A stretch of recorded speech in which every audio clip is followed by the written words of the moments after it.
2 tahun sudah kita berjuang melawan pandemi COVID-19 dan kini saatnya kita beradaptasi dengan kebiasaan baru agar roda ekonomi dan kehidupan manusia dapat berjalan kembali. Namun bukan berarti kita bisa beraktivitas tanpa melakukan hal-hal yang seharusnya dianjurkan oleh pemerintah. Karena bisa jadi kita tertular atau menularkan virus COVID-19. Lalu bagaimana sebenarnya cara untuk bisa menghindari penularan tersebut? Kita akan bahas dalam program Healthy Lifestyle spesial bersama dengan Dinas Kesehatan Kabupaten Malang bersama saya Khairunnisa. Inilah Healthy Lifestyle.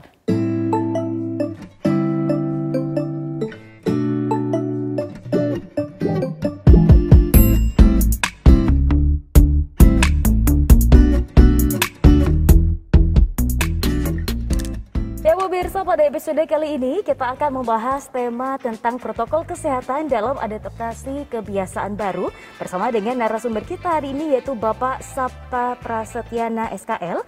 Beliau merupakan staf seksi kesehatan lingkungan Kasjaor atau juga analisis kesehatan kerja. Kita sapa terlebih dahulu. Bagaimana Pak kabarnya hari ini? Baik, alhamdulillah, luar biasa. Wah, Masya Allah, ya. Luar biasa sehat selalu. Ya. Pak, temanya hari ini nampaknya memang sangat dibutuhkan masyarakat. Betul. Terkait adaptasi kebiasaan baru dan juga protokol kesehatan. Mungkin kalau masyarakat mengenalnya new normal, apakah betul Pak? Monggo bisa dijelaskan. Ya, boleh. Jadi memang masyarakat istilahnya mengatakan new normal. Tapi memang ini harus memang hal yang baru yang sebelumnya tidak ada, sekarang harus ada. Jadi penerapan protokol kesehatan di tempat-tempat umum, di sarana kesehatan atau yang tempat-tempat lain harus dilaksanakan oleh masyarakat, seperti itu. Baik. Kenapa sih Pak adaptasi kebiasaan baru itu harus ada? Apakah memang sekarang mobilitas masyarakat sudah luar biasa sekali? Iya, betul. Kalau kita melihat ke beberapa tempat atau hari libur, jadi memang di jalan-jalan atau di tempat berbelanja sudah mulai ramai. Karena ini kegiatan yang mungkin masyarakat sudah terlalu pengen keluar seperti itu. Jadi makanya untuk pelaksanaan protokol kesehatan harus dilaksanakan oleh masyarakat seperti itu. Baik. Kemudian untuk landasan hukum ataupun landasan pemikiran diadakannya adaptasi kebiasaan baru ini bagaimana Pak? Apakah memang ada turunan dari pemerintah untuk melaksanakan ini? Ya, jadi memang Kementerian Kesehatan ada turunan terkait pedoman pelaksanaan protokol kesehatan di tempat umum, dan itu memang dari kita Dinas Kesehatan di tingkat kabupaten memang harus menyampaikan terkait pelaksanaan protokol kesehatan, mulai dari pasar, tempat bekerja, sarana wisata, atau perjalanan wisata, seperti itu. Oke, baik. Pak, ada 3 pesan kunci, nah ini yang selalu digaungkan oleh pemerintah, oleh Dinas Kesehatan juga. Silahkan Pak dijelaskan. Baik, 3 pesan kunci adalah 1, ikuti instruksi pemerintah. Jadi yang kedua, kegiatan pelaksanaan protokol kesehatan ini tidak akan bisa dilaksanakan apabila masyarakat tidak ikut berpartisipasi dalam rangka mencegah pandemi seperti itu. Yang ketiga adalah selalu melaksanakan cuci tangan, ikut vaksinasi atau anjuran-anjuran dari tenaga kesehatan yang ada di masyarakat seperti itu. Wah, melanjutkan Pak soal vaksinasi. Iya. Bagaimana nih upaya dari Dinas Kesehatan Kabupaten Malang untuk mempercepat herd immunity-nya saat ini? Iya, memang saat ini Dinas Kesehatan Kabupaten Malang setiap hari itu melaksanakan target imunisasi. Setiap puskesmas ada yang 1.000, ada yang 2.000. Yang 1.000 maksudnya kalau satu kecamatan ada 2 puskesmas, maka dia dibagi menjadi 1.000. Itu target minimal dalam rangka untuk meningkatkan herd immunity di masyarakat, seperti itu. Luar biasa. Bahkan kalau tidak salah ada yang juga sampai door to door nih Pak. Iya, memang untuk masyarakat yang mungkin waktu pelaksanaan vaksinasi karena faktor usia atau faktor yang lainnya sesuai dengan kriteria kesehatan atau karena faktor sosial, maka harus dilaksanakan door to door. Dan itu sampai saat ini juga dilaksanakan. Setelah beberapa hari, beberapa minggu kemarin kita laksanakan vaksinasi secara massal. Seperti itu. Baik, luar biasa. Pak, sebelum kita ngobrol lebih lanjut tentang protokol kesehatan, mungkin ada juga masyarakat yang masih belum paham sebenarnya COVID-19 ini bagaimana sih penularannya dan pencegahannya Pak. Silahkan. Baik, jadi memang penularannya memang dari droplet dari masyarakat yang terkena COVID, tapi yang penting adalah penularan dan pencegahan. Jadi karena kita tidak pernah tahu siapa yang kena COVID atau yang tidak, tetapi upaya pencegahan yang paling penting. Salah satunya menggunakan masker. Penggunaan masker harus benar, tidak boleh maskernya ditaruh di bawah hidung. Jadi seperti itu. Yang kedua, melaksanakan pelaksanaan protokol kesehatan seperti cuci tangan pakai sabun dan air mengalir. Apabila itu tidak ada, bisa menggunakan hand sanitizer yang dapat kita beli atau dapat kita peroleh mungkin di saat dimanapun, seperti itu. Oke, baik Pak. Nah, dulu kita sempat mengenal istilah OTG, UDG seperti itu. Nah, kemudian istilah-istilah ini sudah berubah. Nah, ini apakah sudah menjadi hal yang lumrah bagi masyarakat untuk penyebutan orang-orang yang terkena COVID-19, Pak? Jadi memang istilahnya berubah, itu sesuai dengan mekanisme. Jadi sekarang ada namanya suspek dan sebagainya.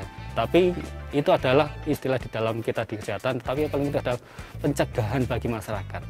Dan kita selalu berupaya bahwa dengan ada mungkin dari hasil pemeriksaan kesehatan bahwa ada masyarakat yang terkena COVID, maka harus dilaksanakan isolasi. Seperti itu.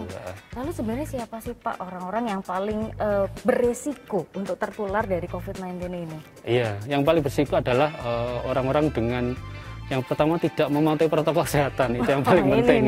Jadi kalau kita berbicara orang beresiko yang tidak mematuhi protokol kesehatan, yang mobilitasnya tinggi, terus yang mungkin tidak mau divaksinasi, jadi karena tingkat herd immunity-nya kurang, jadi itu yang paling beresiko. Juga ada orang-orang yang memiliki komorbid penyakit-penyakit tertentu seperti itu. Baik, nah berkaitan dengan hal ini kan berarti harus ada upaya Pak dari pemerintah. Intervensi sejauh ini dari pemerintah untuk menerapkan protokol kesehatan ini kalau tidak salah ada terkait enforcement, engineering dan juga education. Ini bagaimana Pak penjelasannya? Ya baik, sebenarnya kan di dalam bahasanya kalau kita di kesehatan adalah protokol kesehatan. Jadi melaksanakan ini sosialisasi di masyarakat, penyuluhan di tempat umum. Kita melaksanakan siaran salah satunya ini melalui di UPTV. Jadi upaya-upaya itu kita terus gelurakan di seluruh lapisan masyarakat agar pencegahan prokes atau agar prokes tetap dilaksanakan di masyarakat seperti itu. Oke, adakah Pak pengalaman bertemu salah satu warga masyarakat yang sulit diberikan informasi atau malah takut vaksin gitu Pak? Oh iya, memang sebenarnya banyak sekali, ada beberapa masyarakat yang katanya saya tidak perlu vaksin, saya tidak akan keluar kemana-mana seperti itu. Tapi memang upaya-upaya pendekatan harus kita laksanakan, karena kita harus menjelaskan. Karena memang kalau kita tidak memberikan informasi yang baik dan jelas, masyarakat tidak akan paham. Tetapi kita sebagai kesehatan memang harus menjelaskan itu. Pada masyarakat seperti Wah ini pendekatan secara humanis ini yang menjadi PR ya. Selain kita ngasih informasi secara edukatif, tapi bagaimana masyarakat disentuh hatinya untuk mau melaksanakan protokol kesehatan. Kita masih akan membahas terkait protokol kesehatan dalam adaptasi kebiasaan baru. Tapi di segmen berikutnya jangan kemana-mana, tetap di program Healthy Lifestyle.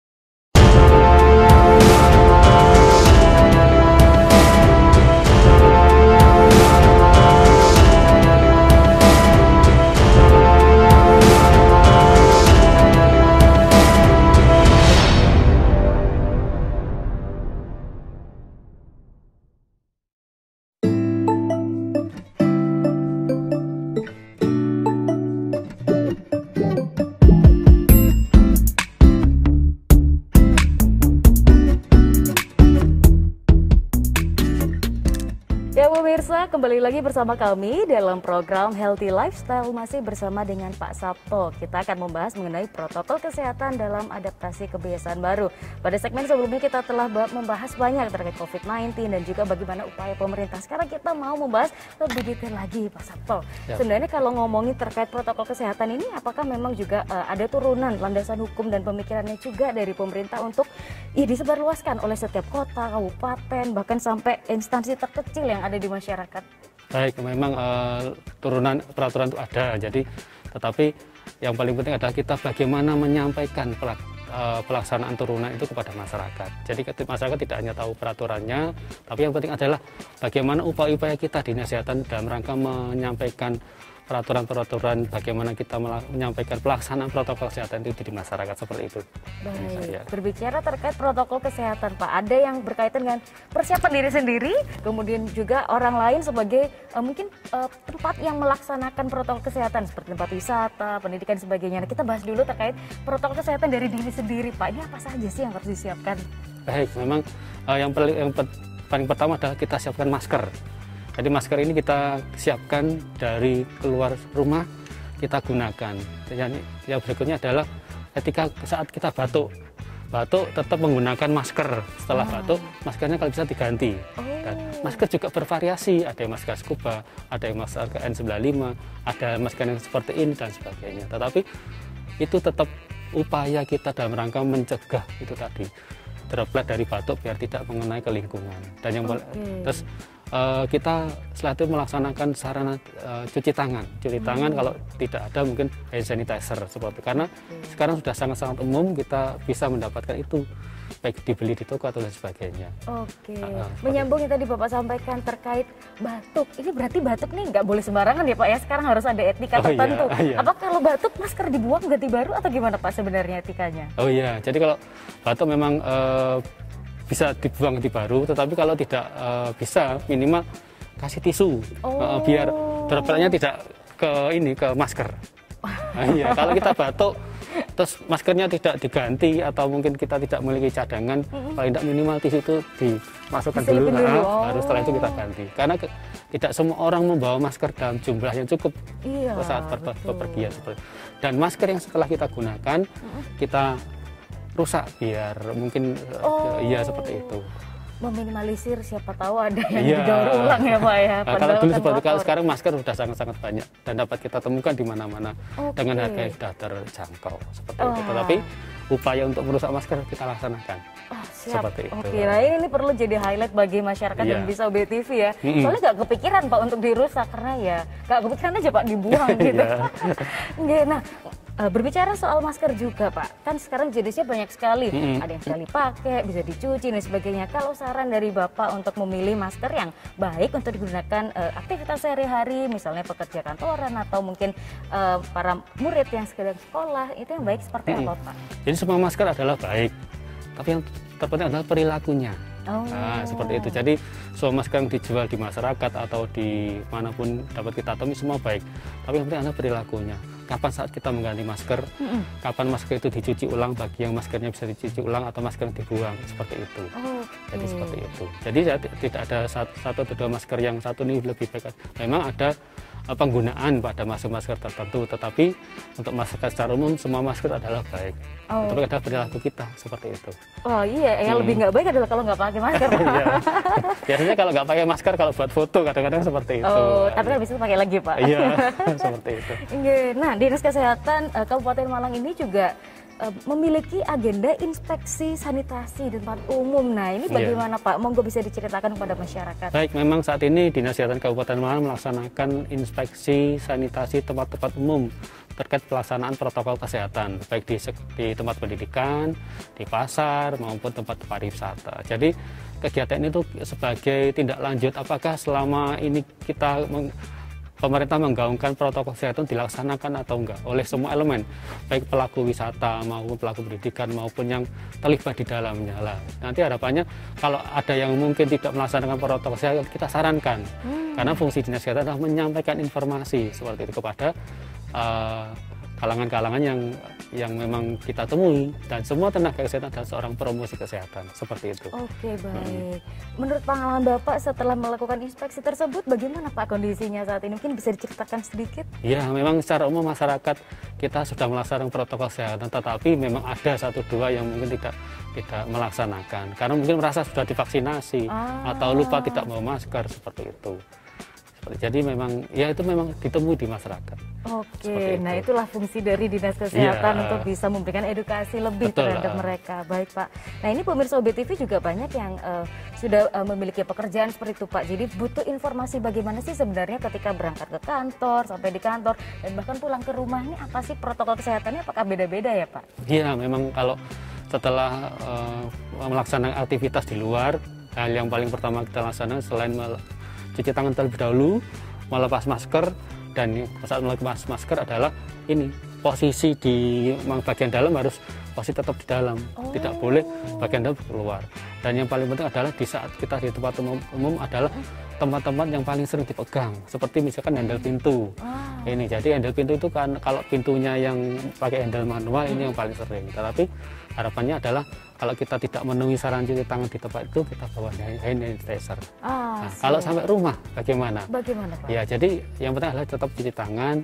Sebisa mungkin kita menghindari kontak orang yang di rumah dengan mengganti baju terlebih dahulu. Tetapi itu memang upaya yang memang tidak mudah. Iya. Kalau sudah sampai rumah ketemu keluarga, Kangen. ya, kangen. Tetapi inilah fungsi kita. Kita sampaikan memang berubah ini sulit, tapi bukannya tidak sulit kalau tidak ada kemampuan. Seperti itu. Tapi usaha ini tetap harus kita laksanakan. Siap. Itulah fungsi kita, seperti itu. Karena dari siapa lagi untuk melakukan perubahan kalau bukan kita sendiri ya Pak Iya, ya? betul. Perubahan dilakukan dari hal terkecil diri kita baru kita tularkan kepada orang lain. Baik, Betul. terima kasih banyak Pak Sabto Siap, sudah sharing hari ini. Sehat selalu dan Amin. terus semangat untuk mengedukasi masyarakat Ya, terkait siap. protokol kesehatan dalam adaptasi kebiasaan baru. Ya pemirsa, kita masih akan berbincang mengenai protokol kesehatan ini. Tapi di segmen berikutnya jangan kemana-mana, tetap di program Healthy Lifestyle.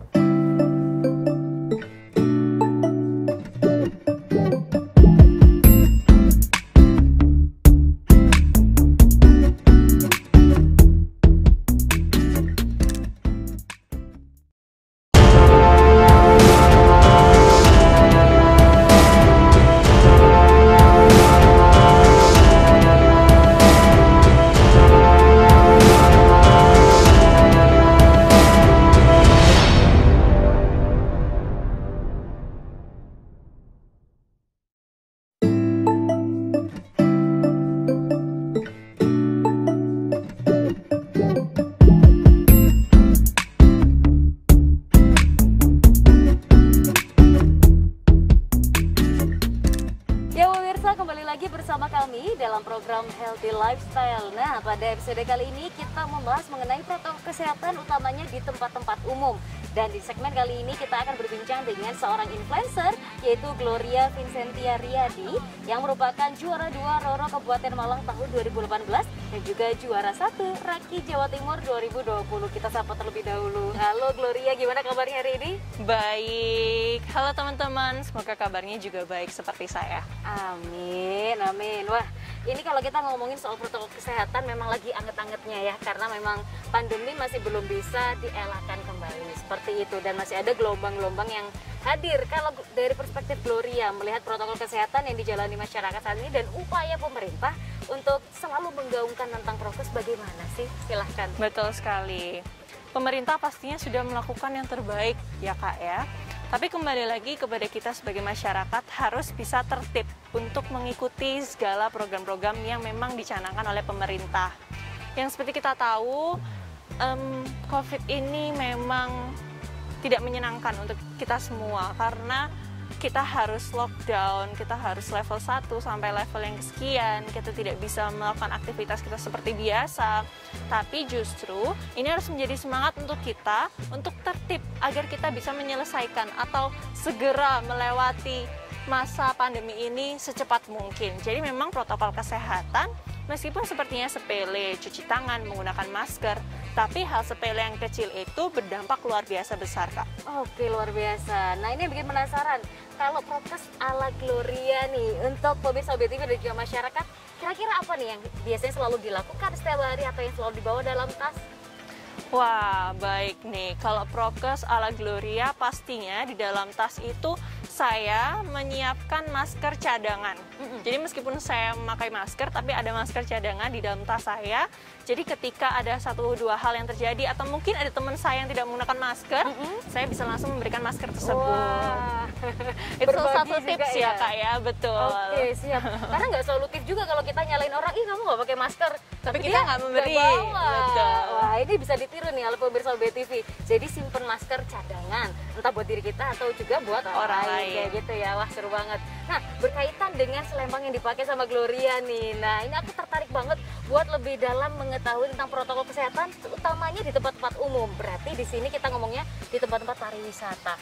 Adakah hal-hal khusus yang sudah dicanangkan pemerintah untuk harus dilakukan oleh semua tempat pariwisata? Betul sekali.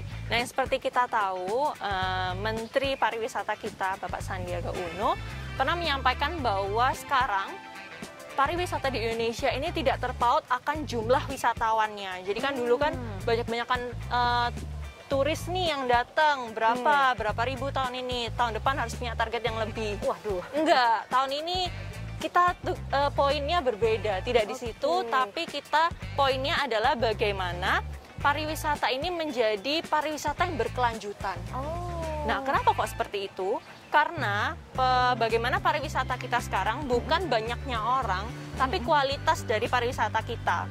Jadi pariwisata kita harus berkelanjutan, karena kalau misalnya apalagi di masa pandemi ini, kita kan mengusahakan untuk bisa bertemu di ruangan terbuka, betul ya Kak ya?